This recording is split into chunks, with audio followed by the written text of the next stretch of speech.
Hi, welcome to the Shepherd Podcast. I'm your host, Pastor Chris. Thank you for joining me for this episode. We like to use this podcast as a way to introduce you to people in our ministry here at Shepherd of the Hills, in the church, school, and child care. And today I'm delighted to introduce you to one of our school teachers and for her to share her story with you. And so today I welcome Melissa Guerrero. Melissa, welcome. Well, thank you so much for having me. You're welcome. Let's start out with the obvious question. Can you explain the festive headgear, which looks wonderful? Oh, thank you. Yeah. Today we're celebrating Fiesta Day at Shepherd of the Hills for Battle of the Flowers.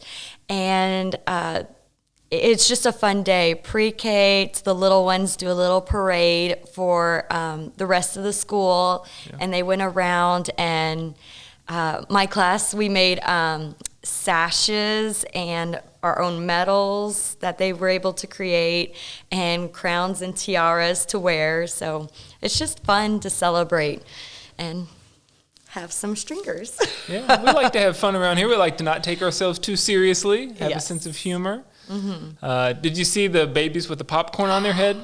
Oh, they were so cute. That was very cute. Yeah. Yeah. That was... I wish I was that creative. That was a great idea. It was really good. Yeah, so it was a fun way to start the morning. Mm-hmm. And it's been a fun week. In fact, right now also, we have the bounce castles on the field. So we do more than just teach math and spelling around here. We have fun. Yes. Yeah, it's fun. We do a lot of fun things here at Shepherd. Yeah. I love it.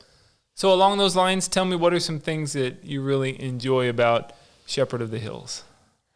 There's so many. I love teaching the children. I was sitting at lunch, I think it was yesterday, with Miss Foley, and I told her, I was like, look at all of them. They all have their own personalities and their own skills and talents, and I guess it's the end of the year where I know they're going to have to go to second grade, but I want to hold on to them. So just getting to know each child deeply. Yeah. Of course, teaching about Jesus. We have a prayer leader every week, and I teach them to feel confident and to pray for our morning and afternoon and lunches. Yeah. And so of course, those are the two main ones. I work with great people. Yeah. Everyone's so helpful, and like today, we had pizza for lunch, and Miss Foley, she asked if she could help, and I said, all right. So it was good. Excellent. Yeah, it's fun. And so as you alluded to, your kids are going into second grade next year, so you teach first grade. You've also taught PreK since you've been here. Mm-hmm. Has there been another grade you've taught? Here at Shepherd, I taught third grade for 3 years. That's right. PreK for 2, went to Dallas for my husband's job, came back. That's right. And taught first grade, then went to PreK, and then back in first again. So in other words, things have been very stable. Yeah. Yeah, you've had to make some adjustments, haven't you? Yes. Yeah. We only had 2 classes for PreK, and I didn't want Miss Semenko or Miss Eichstead to leave, so I said, hey, I'll go to first, and I've already done it before, and I don't mind. So. Yeah. Yep. So what are some of the big differences between teaching PreK and teaching first grade? It's only, 2 years apart, but they're probably worlds apart. Oh, yes. Yeah. Let's see. I have to tie shoes for both. Yeah.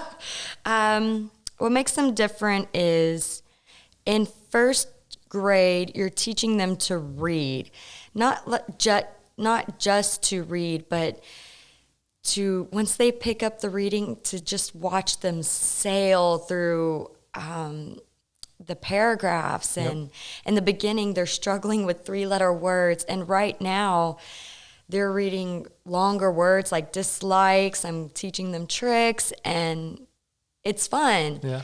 But in PreK, I also love it because I'm teaching them the alphabet. Yeah. I'm teaching them the letters and sight words, and it's still teaching reading, but at a different standpoint. And honestly, PreK is more fun because we get to sing and dance more songs. There you go. That's what it comes down to. Yes. I do bring some into first grade, but yeah. There's more dancing and singing in pre-K. Well, it sounds like you find a lot of joy in what you do. Yes, I love teaching. I really do. Very cool. Well, let's go back a little bit and talk about some of the things that have shaped you and made you the person you are. Okay. So why don't you tell us a little bit about your upbringing, where you're from, and just kind of the path that God led you along in your childhood and teen years. All right. My mom and dad put us in a Christian school as well. I went to Our Redeemer Lutheran Church and School in Dallas. I have a sister. We both went there. They both were raised in the church. My grandparents were, I used to go to church with my Nana a lot, but I had a Christian upbringing, and I feel like it made a difference to me. And I always enjoyed being the teacher when I was with my friends and giving them stickers like, good job. Mm-hmm. And my mom asked me one day, I was in high school, and she goes, what do you want to be for your career? And I was like, I don't know. I said, I don't sing very well. I can't play an instrument. And the only two things I wanted to do was be a teacher or be a head secretary lady. So I went with teaching, and that was the best decision ever. Yeah. I went to college at Concordia University, Texas. Well, me too. Mm-hmm. All right. When I first started, it was Concordia University in Austin, and then they switched over to Texas with the new campus. Right. So I was able to be on both campuses, so that was neat. Yeah. I loved it. Small classes, just really personal. Yeah. Good relationships with the friends that had the same path as you to be a teacher. Right. And then, so my parents had a lot to do with me staying in the church. Mm-hmm. Mm-hmm. Very good. Yeah. Now, out of college, you taught somewhere before here. Mm-hmm. So what happened right after college? I taught in a very small town, Brenham, Texas. Brenham, okay. Yep, home of Bluebell ice cream. Oh, that's right. Yes. Yeah, and for those who don't know where Brenham is? It's between Houston and Austin on 290. Okay. Mm-hmm. Okay. 77. No, 290. Okay. So you were there. Yeah. And, I loved it. Oh, I loved it. I taught first and second grade together. I had 3 first graders, 3 second graders. It was small but fun. Yeah. We even took a field trip to Bluebell Ice Cream Factory. Well, of course. I'm sure that was a part of the routine. Yes, we were learning about factories. Yeah. So I was going there. And then that summer, I received a call from a friend who actually works here, Katie Rohr, and said that there was an opening for, they were opening a second, third grade class. Uh-huh. And so I said, all right. So I was very torn. I said yes after they interviewed me and everything and liked me. And I was torn because I love the school I was at. I love the small country atmosphere. Yeah. I was ready to be out of the city. And then I remember driving to San Antonio to look for apartments. And I said, God, you know where I should be. You know what school I need to be at. Wherever you want me to go, I will go. Mm-hmm. And right then and there, in the middle of nowhere, on a long fence, it said, God will provide. Oh, wow. And I'm still getting chills. Right then and there, I knew I was supposed to come to San Antonio. Wow. Mm-hmm. Wow. So you took that you took that sign as a sign. Yes, I did. Yeah. Yes. And then there was another one. So that same weekend, all of the apartments were booked and I couldn't get an apartment. I was like, okay. So right when I was leaving San Antonio, one of the apartments called and said, hey, somebody just said that they're leaving early. You can live in our guest suite for 2 weeks and then you can move in. Mm-hmm. And I was like, all right. So God will provide. So yeah, he really opened the doors. He really pushed me to come, and I'm glad. Yeah. I love San Antonio. Now, you mentioned how you went away to Dallas for a while, so we'll explain that as we go along. But first of all, I should ask you, tell me about your family, because that was a part of how you ended up in Dallas for that time. Yes. So I was a third grade teacher here, and I met my husband here, Mark Guerrero. He was the maintenance person around here for a while, helping out. And but at the time when I met him, he was just a child care teacher. And so we knew we were in a group of friends, and we met each other, and we just hit it off, and we always talked, and so we started dating, and so and then we got married, and then by this time he wasn't working here at Shepherd anymore. He went to work at Shirlene Foods, and he had an opportunity to move to Dallas, and so we went for his job. So I taught in Dallas, PreK, and we were there for 2 years. And then I was pregnant with my son, and Mark was like, hey, what do you think about moving back to San Antonio? I was like, yes. I didn't even have to think about it. I was like, yes. Yeah. So we put in our 2-week notice about 6 months ahead of time. Yeah. So we moved back to San Antonio, and then we had Jacob, our first son. We have another son, Joshua. So we have Jacob and Joshua. Yeah. I want to talk about your journey with Joshua, because that's been a very unique journey, and we talked ahead of time about, I think people would really be interested in Joshua's story. Yeah. So can you tell us Joshua's story? Joshua has a long story. Joshua, he's God's blessing.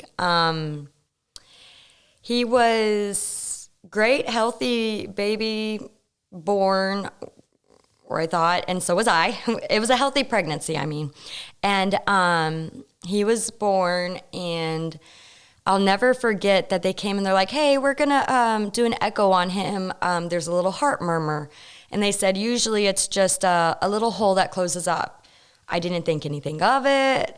And I even told Mark, I was like, just stay at work. You don't need to come. It doesn't sound like that big of a deal. Mm-hmm. Well, I'm glad he came back to the hospital. And so it turns out Joshua has tetralogy of Fallot.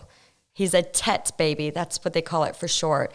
He had a big hole in his heart. One of his veins were super tight, skinny, and it was hard for blood flow to get through. Mm-hmm. There was a valve that was slanted. I mean, there was quite a few things wrong with his heart. Uh-huh. And it was just it was a shocker, because they didn't notice any of it during all the ultrasounds we had. Right. So the cardiologist comes in and tells us everything. I'm exhausted trying to focus after, delivering a baby and everything. And she left, and we were just like, whoa.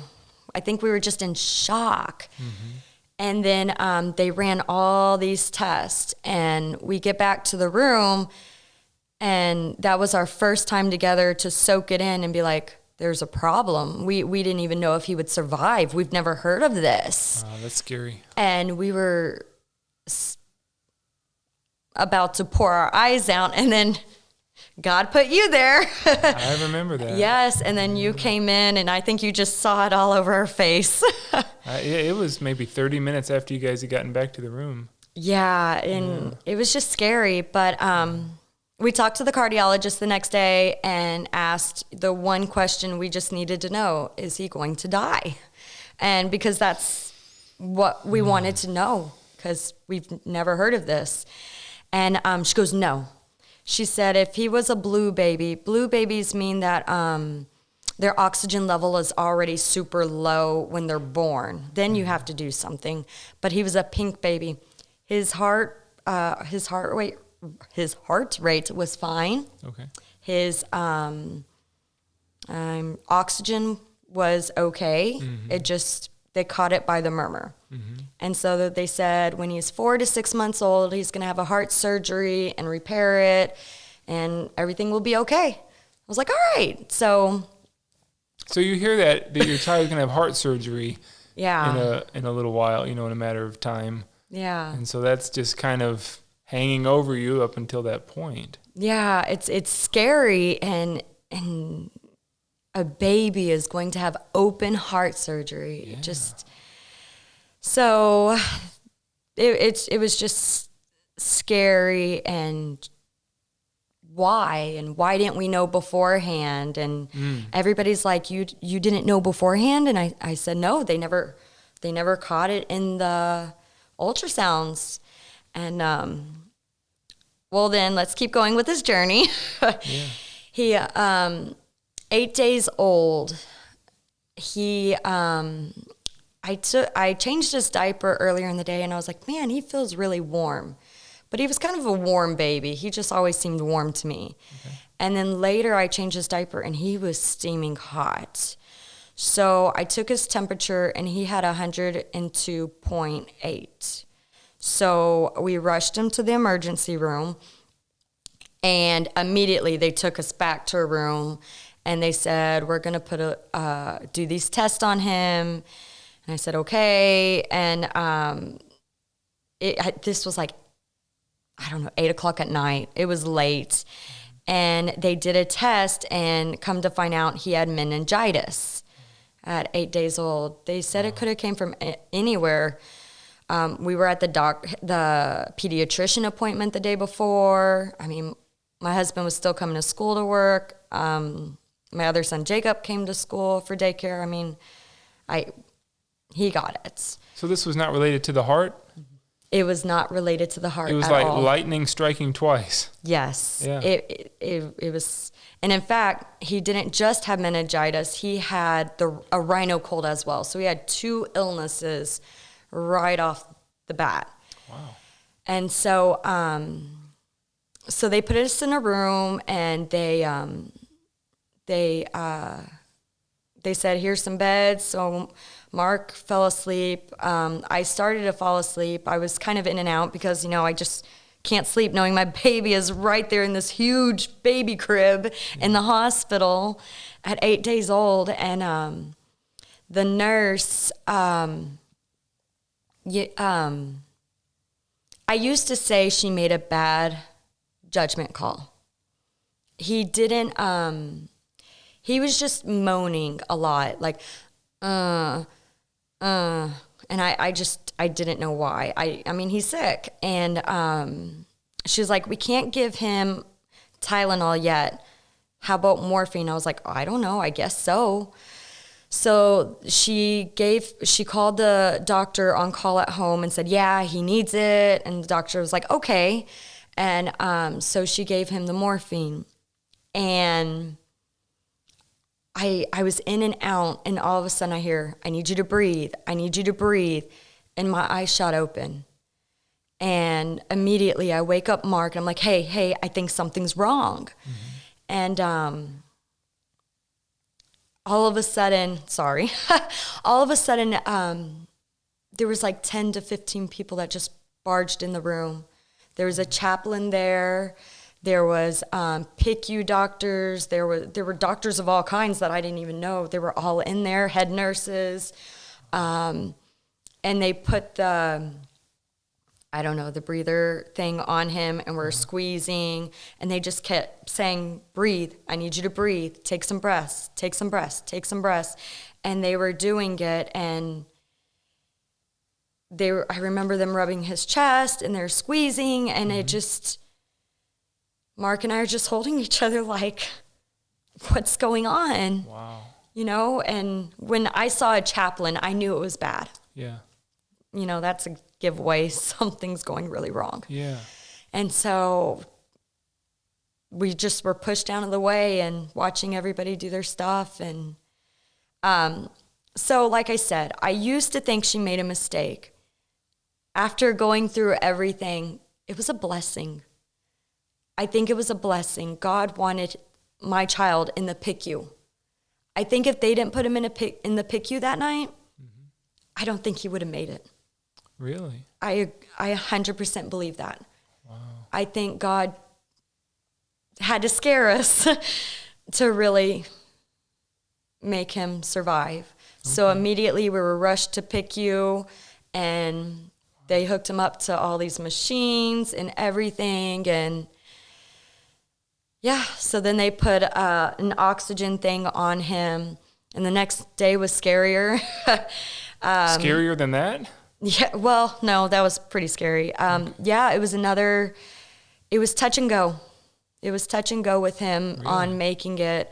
I remember he just wasn't getting enough oxygen, and she did accidentally turn the oxygen machine off. Oh, no. But they had to intubate him. Yeah. And so he was intubated, and that was just scary because my 9-day-old kid has to have a tube in him to survive. And we're talking 9 days old. 9 days old. And all this is going on. 9 days old, wow. And they're putting this tube in him, and just seeing him lay there with a tube in his mouth, and it was scary.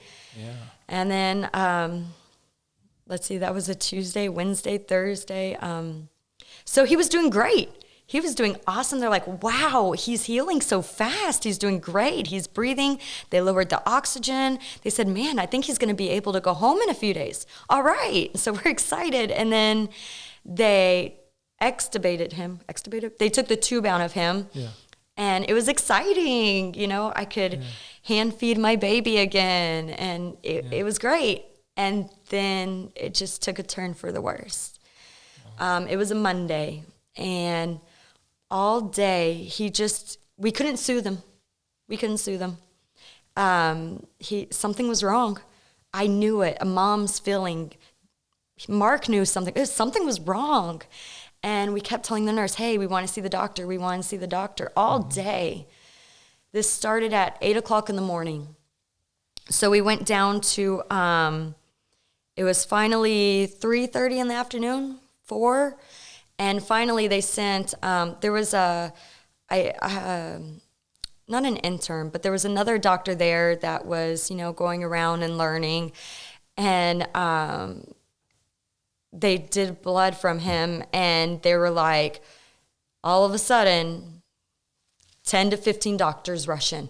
Oh, no, again. 10 to 15 doctors rush in. You just see white coats everywhere coming in. Yeah. And we're like, oh, man. We knew something was wrong, and they just, we finally got a doctor in there, and they were like, we're going to have to intubate him again. I was like, okay. And they're like, this time, we don't want you to stand out the doors. You need to go in the waiting room. You couldn't be in the room? We couldn't be around this time. Oh, wow. And Mark and I knew something was wrong. Really wrong. We were standing outside, or we didn't go in the waiting room. It was too full. We wanted our privacy, so we were in the hallway. And, it was scary. And I remember Mark and I saying to each other, we don't want him to die. And that's when I thought we were going to lose him again. Yeah. And come to find out, after all this, he was dying of organ failure. They thought he was having organ failure. But so he's in the hospital. They don't know what's wrong. They pumped him with a whole bunch of medicine, and he was stable. He was good again. He was getting better. And so they, it was kind of going up and down, but he was better. He was stable. That's all I wanted. He was stable. Mm-hmm. And this doctor, Dr. Holder, I love this doctor. She didn't give up. She's like, I've never had anything like this. I've never had a patient like this where I just don't know what's going on. So Joshua had all these tests done, and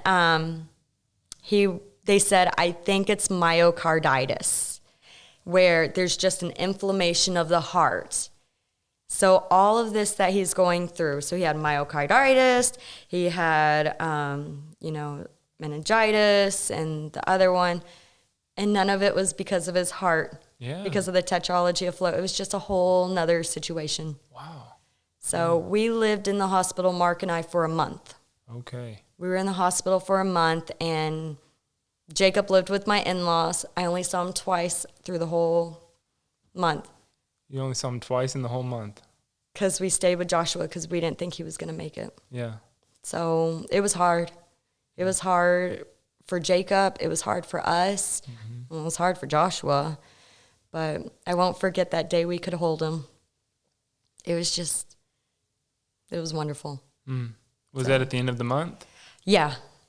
Without any tubes. Without the tubes. Hold him without any tubes connected to him. And you went home after that? After a month. After a month. And so they said, hey, keep him away from everybody until we have the surgery. Mm-hmm. So pulled Jacob out of school, and we were homebound. And then Joshua had a surgery when he was 4 months old. That was in Houston? In Houston, yes. Yeah, I remember. Texas Children's Hospital. Oh, that was a great experience.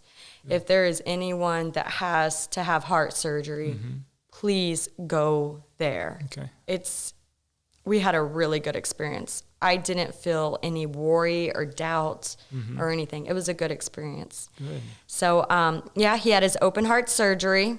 Had a little hiccup in the beginning of it, but turned out well. He did great. They did, the hole was higher than they thought. So they did have to go through the pulmonary valve. Mm-hmm.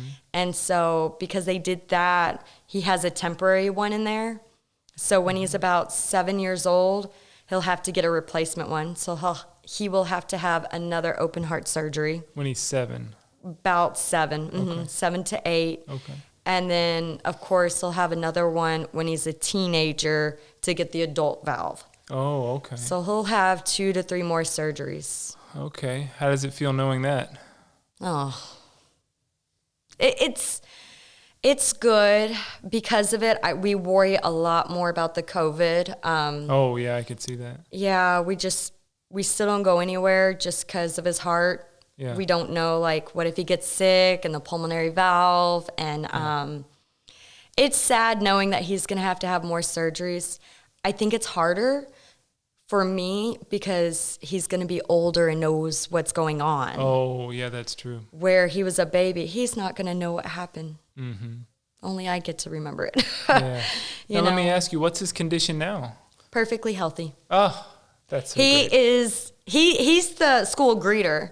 I don't know if you've seen him or not. He'll come by and walk and say, hi, good morning. So he's perfectly healthy. Perfectly healthy. Oh, that is so great. Perfect. It just had to have a rough start, but what a miracle. He is a joyous, fun, loving kid. He's a miracle boy. He is a miracle boy. Everybody loves seeing him, and he is a happy kid. You wouldn't know that he had surgery. Golly. Only the scar will show you. Wow. That's it. Wow.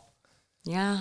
So let me ask you, let's say, I'm thinking of other parents who may be in the same situation. Let's say you've got a mom who's in the hospital and she's not sure if her baby's going to make it.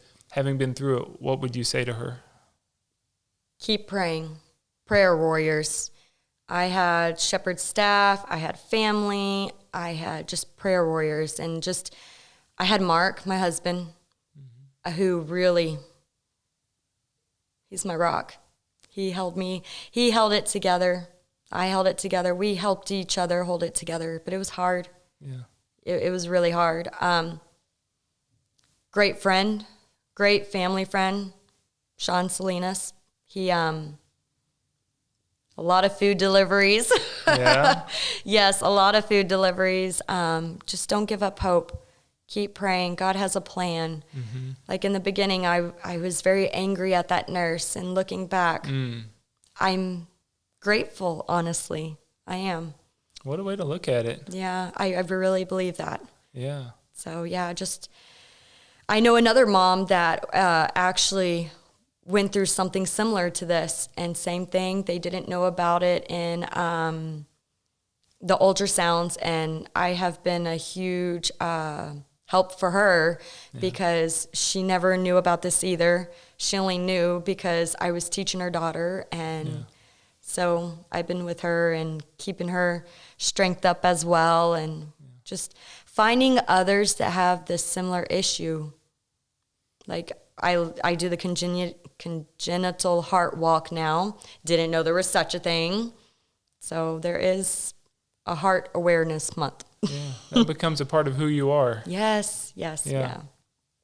But Well, I imagine you can look back and see ways that you've grown as a person through all of that. And I don't think you would have chosen any of that. Nope. But looking back, you can probably see ways that your faith has grown and that you've grown as a person through all that. Yeah, it was hard. Yeah, it was really hard because the memories I have of my little baby was in a hospital bed. Yeah. And Mark doesn't like to remember those memories at all, but that's all I have when he was a month old. Yeah. Of Jacob, I remember, being in the bed and singing him a good morning song. And with Joshua, it's just remembering him there. Yeah. It was hard. I mean, because I would go over to see him and he would start crying. And so I wanted to step away so he couldn't see me, so he wouldn't cry. Yeah. But I wanted him to know I was there, and it was hard. Are those memories as vivid as if it just happened yesterday? Yes. And I still dream of it, too. Do you really? Mm-hmm. I don't think it'll ever leave me. I hope so, but... Yeah. But now there's so many good memories, like he's a shepherd greeter. Yeah. He hugs everybody. It's not very good, but... He likes everybody. Well, so, it's great to see all the good that has come out of it and to know that he is a healthy little boy and how much joy he brings to others and to you and your family. Yeah. You can just really see God's hand at work in it. Oh, yeah. Yeah. Oh, yeah. Yeah, somebody said, if it wasn't me, I think I wouldn't be able to do it. So I think God knows everything we can carry, and he knew I could handle it, but still, you don't wish it. No. It happened. They don't know why. It just happened. Yeah. Well, thank you for sharing that story. Yes. I felt like I could see it and feel it all happening as you were describing it. I mean, sorry. It's just, you can tell it's just such a vivid experience for you, and it'll be with you. But we give thanks for all the good new memories that are being made now. And, And God's blessings to you and to your family. Yeah, thank you. You'll see them. They were playing on the playground last night. You'll see them playing. That's awesome. Yeah. That's awesome. Well, thank you so much, Melissa, for thank you. Stepping away from the classroom and having this time, and especially for sharing your story. Yes, sir. Absolutely. Thank you for having me. You're welcome. And thank you for watching. I know that this was a very powerful story to hear about, and I encourage you to keep Melissa and her family in your prayers and pray for continued good health and a prayer of thanksgiving for Joshua, that God has brought him through all of that. And I will look forward to being with you the next time on the Shepherd Podcast. Until then, the Lord's blessings to you. May he give you good health and safety and great joy every day. The peace of the Lord be with you today.